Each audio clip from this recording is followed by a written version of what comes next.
মন্ত্ৰী মহারাজ আছেনে কুশলে মোৰ অৱন্তীৰ যত প্ৰজাগণ? কৰে নেকি ৰাজ্যত কোনোবাই বিদ্ৰোহস্বৰূপ? কোৱা মোক ৰাজ্যৰ সঠিক সমাচাৰ। মহারাজ বর্তমান অবন্তীর সকল প্রজারেই মঙ্গল, নাই কোনো মারি মরক অপায় অমঙ্গল আমার রাজ্য, আৰু কোনোজনেই কৰা নাই বিদ্ৰোহ আচৰণ। ধন্য মন্ত্ৰী, শুনি সন্তোষিত হলো মই বক্তব্য তোমাৰ।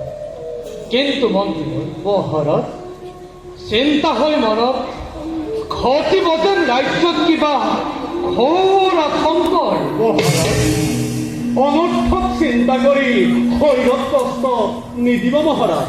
ভাবি চাওক মহারাজ, আপোনাৰ সহায়ৰ বাবে আছো মই, আৰু আছে দুই মহা পৰাক্ৰমী সেনাপতি উগ্ৰসেন আৰু প্ৰমুক্তসেন।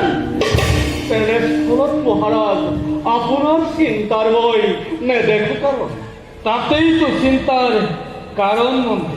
মহারাজ যি উগ্ৰসেনৰ দুবাহুৰ শক্তিত মই আজি এই অৱন্তীৰ একশক্তি ৰাজা, সেই দুৰ্মতসেনেই যদি ভাতৃ প্ৰমত্তসেনৰ লগ হৈ ৰাজ্যত বিদ্ৰোহৰ ঘোষণা কৰে, তেন্তে ৰাজকাৰ্যময় সুচাৰুৰূপে চলন কিবা দৰে।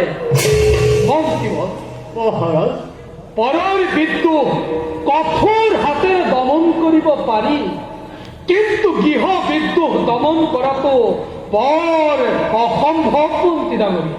মহারাজ তেনে চিন্তা সবলি নানিব মনত। উগ্ৰসেনে তেনে ভুল নকৰে কদাপি, আৰু যদি কৰে নিশ্চয় ভগৱানে আমাক কৰিব সহায়। মন্ত্ৰী মহারাজ আপোনাৰ বাক্যই যেন সত্য হয়। ৰাজ্যৰ মংগল প্ৰজাৰ কামনা কৰি আজিলৈ সভা মই ইমানতে ভংগ কৰিছো। বলক মহারাজ